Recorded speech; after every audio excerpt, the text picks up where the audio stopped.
Likkutei Torah, Drushim Yom Kippur, page Samach Ches.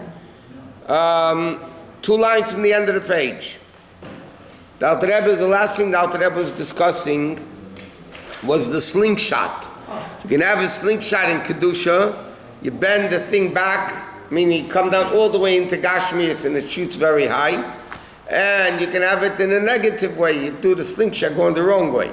So in Kedusha and Klippa you have what's called the Kafar Kelly, either in a positive way or a negative way. So he starts explaining what does it mean, Misha Torah B'Erev Shabbos Yechel B'Shabbos. But the Gemara says the person who makes an effort during the week will have what to eat on Shabbos. It means by doing the Avodah of Sheishis Meyachel in the weekday Avodah, then you come to the level of Shabbos, as he explained before. Hashem rests, meaning Hashem goes back to a level higher than Kedusha. So he says that you need to make Shabbos during the weekday also. What is the level of Shabbos? He says the level of davening. Davening during the week, that's the level of Shabbos during the week. So he says, Hine aliyas ha-mitzvahs, the elevation of the mitzvahs. Ha'ikar edei tefillah is primarily through davening. Lefi sha'azu shasa kresh, it's an appropriate time.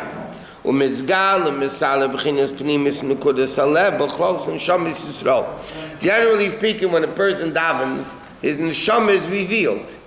That's why we notice that it's brought down in Svardim, people shackle, they shake during davening, subconsciously, they're not even aware of it. So why do people shackle when they daven, subconsciously? Because the neshama, which is a candle, is flickering. Why does the candle flicker? It wants to leave the wick and the fuel. So the neshama wants to leave the body at the time of davening. It's connection to Hashem. Tefillah means binding, connection. So he says, davening is what really elevates all the mitzvahs to the higher level. Next page. This is what the Gemara says. Davening is instead of karbonis. Why? Just what was the korban? They took a physical animal, burnt it on the fire on the Mizbeach. So the same thing, what does the Jew need to do? Awaken the fiery love of the godly soul, and then in essence you're burning, getting rid of the animal soul. The fire of the godly soul has to consume the animalistic tendencies of the animal soul. With a burning fire. Misalev is believe burning in his heart. As Alter Rebbe says in Tanya, the element of fire is in the heart, the element of water is in the mind. Alter Rebbe says like this. So we have the Aveda of elevating the world to Kedusha.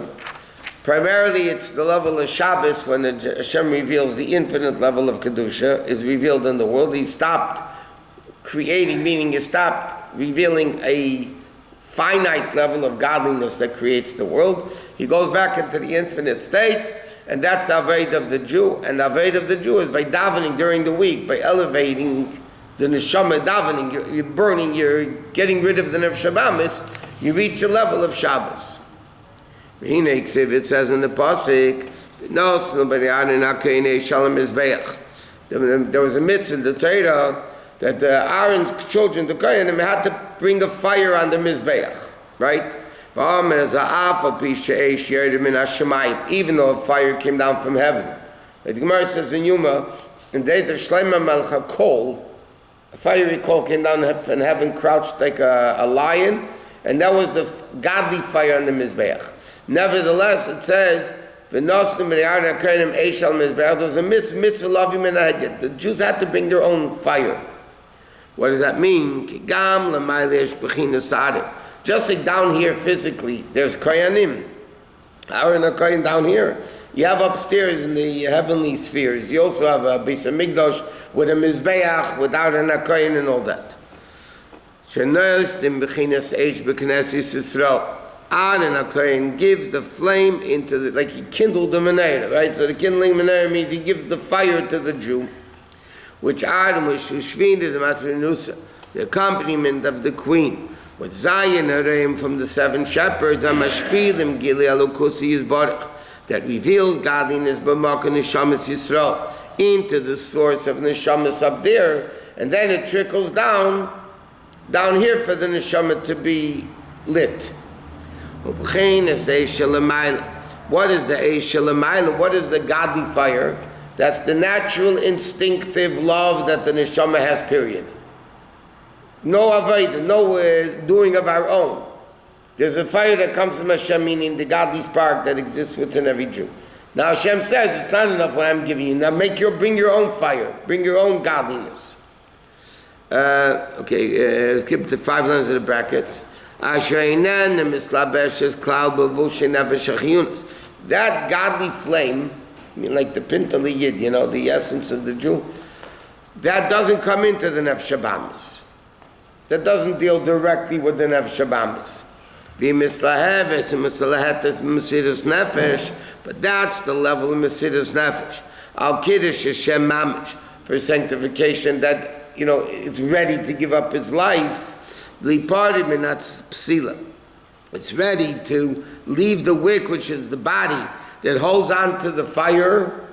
And so what's Mesiras Nefesh? Mesiras Nefesh means you're leaving the body. You're dying. So it means your godly fire is going back to the source. But nevertheless, it's still a mitzvah to bring our own fire, meaning, how do you create a fire? Meditation stimulates love and fear. So there's a fire from above that's never extinguished, could never be extinguished, the Pinta Yid, the Nekudat Yadut, the Yechidah Shebenefesh. But at the same time, Hashem says, I want you to bring your own fire. I want you to bring your own love of Hashem. Not only the natural, instinctive love that we all have. Hashem says, I want you to bring an open level of love, open fire. There's Bain, it's Ameled Ava'az, in the meditation that brings a strong love, which is Kaddish Be'eshek, a burning fire. Wow, how is this? Kashem is Bain and Bedavar Chodosh. When you meditate into what stimulates a person? SO, same old, is boring. You need new things to excite you. So if you want to create a fresh, new love for Hashem, you have to meditate into an aspect of godliness that's new to you, so to speak. You didn't meditate into it before. Like it says, when you see something new, you become affected a lot by it. So Chazal say, that every day Torah mitzvah should be new. Yes, an obvious question, how could it be new? It's 3,000 years old, or you're 20 years old, 30, 50, 60, 80, 90, whatever. It's boring already. So how do you do it? Says Kashi is Bain and Amaska when you meditate. Every day is new. But when you meditate and realize that Hashem is constantly renewing the world. We say in David, so if we realize that Hashem is making a new world, so it's a new excitement. It's not the same world as yesterday. It's every second it's a new world. And therefore when it gets dark, and then it leaves, then it becomes a new light. So every morning is a new beginning. Like the expression goes, when you wake up in the morning, you have to realize this is the first day of the rest of your life. It's the first day of the rest of your life. So if it's the first day, it has to be an exciting day. Now on its own, it doesn't happen. You have to meditate into that, to realize it. A person should realize, when he sleeps at night, for Chayusim, can be men in the Chayis, sleep is the 60th of death. The neshama goes up. Therefore, that's why we say Maidani, become a new creature. And then he'll understand about the Eibishter creating the world in a way of Ratzav, longing, returning, like time. Time is coming and going. Coming, going. Everything is coming, going. When he sees with his eyes, with his heart will understand. That it's mamish something new. Okay, in Yaakov Liber, his heart will become inflamed. Yosef live nishmaasei, and his heart and neshama will be inflamed, like it said, soak libam. The heart will cry, and that's the achzaras panim. That's called turning around to Hashem. Like this, he says, sometimes when you sin, you give your back to back. He said before, you could be standing next to each other, but if you're not face to face, you're back to back, then you're literally a whole world apart. Like you're all the whole world apart. So what do you need to do? You gotta turn around. You turn around, no big deal. You're not going anywhere. Just turn around, you're back face to face.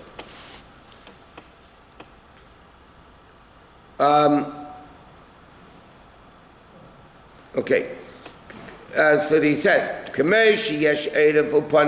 just like there's a back in front of the body, so the same thing in the neshama, there's also a front and a back.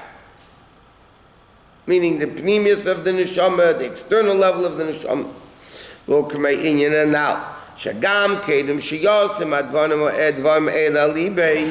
Even before the person meditates. What is the purpose of meditation? To create a new fire.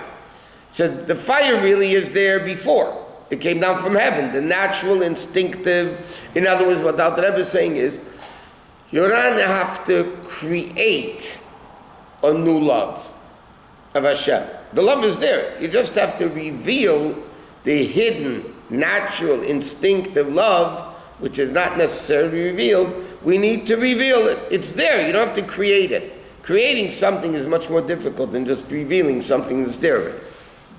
In realizing, bam, it's kachu, it's reality. Hashem creates the world from nothing. And every day he creates the world. And therefore you can't say you're far from Hashem. Because there isn't a place that Hashem doesn't exist. If there isn't, a Jew is never ever far from Hashem. So what are we when we sin? It's like you turn your back. You're next to the guy, but you're turning your back. And then, when you meditate this, all you have to do is make an about face.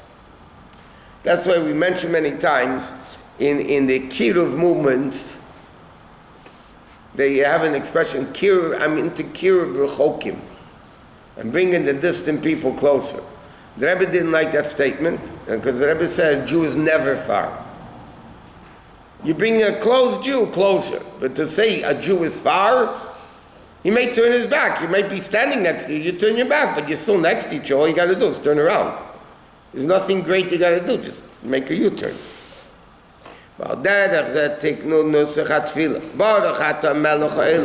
Meaning that all the worlds come from the level of Melech, Malchus.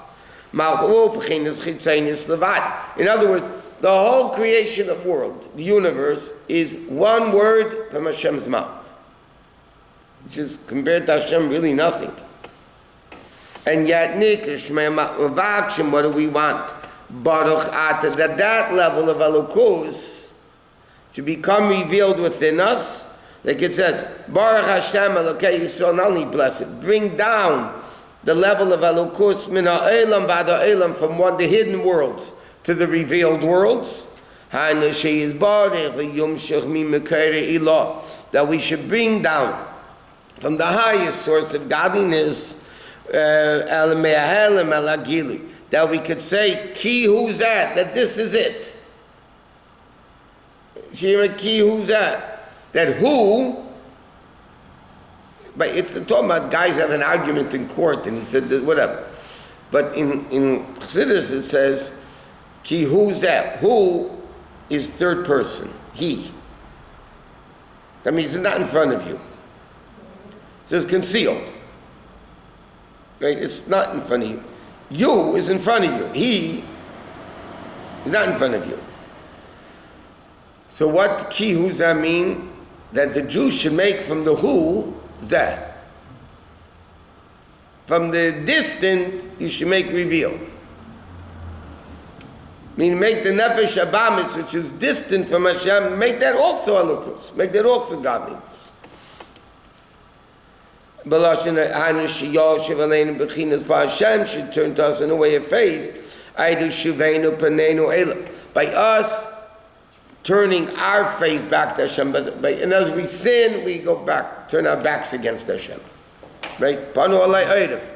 He quoted the pasuk. It says, "Panu alay eidef." Hashem, the Navi, screaming. Hashem said, "You turn your back to me." It's like you don't like somebody. You have to give him something, so you turn your back. You throw it over the shoulder. You know, I don't want to, like parents. I don't want to look at you. Or the kids say that to the parents. I don't want to look at you except give me money. Then I'll look at you. But so he says, what's the avodah of turning around? And that's what Yom Kippur is all about.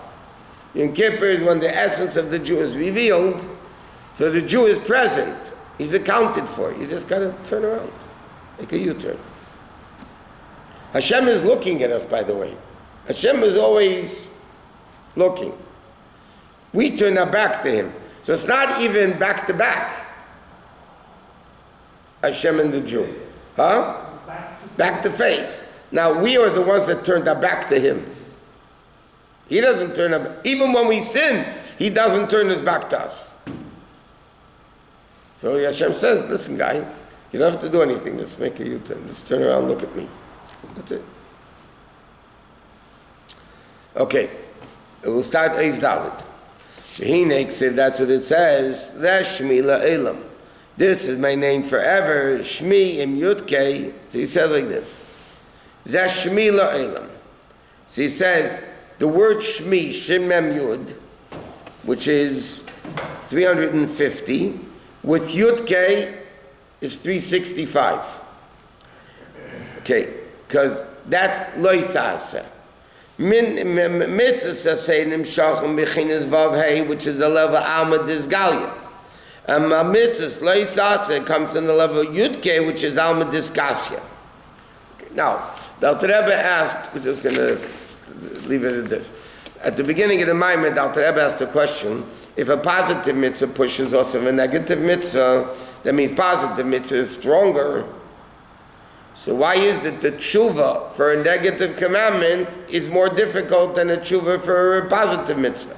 The tshuva for a positive mitzvah, the Gemara says, you feel sorry, you don't need Yom Kippur. You're right away forgiven. Leisasa needs tshuva and Yom Kippur. The positive mitzvah is stronger than negative mitzvah. She needs a stronger tshuva. Right? So in the Alter Rebbe in Tanya explains one way. Here the Alter Rebbe is going to explain a different way. Because Loisase come from a higher level of elokus than positive mitzvahs. Yud-K and Vav-K, right? Yud-K is the source of negative mitzvahs. Vav-K is the source of the positive mitzvahs. So therefore Yud-K is higher than Vav-K, so Loisase is higher. Okay, to be continued. Yud-K is positive? Negative.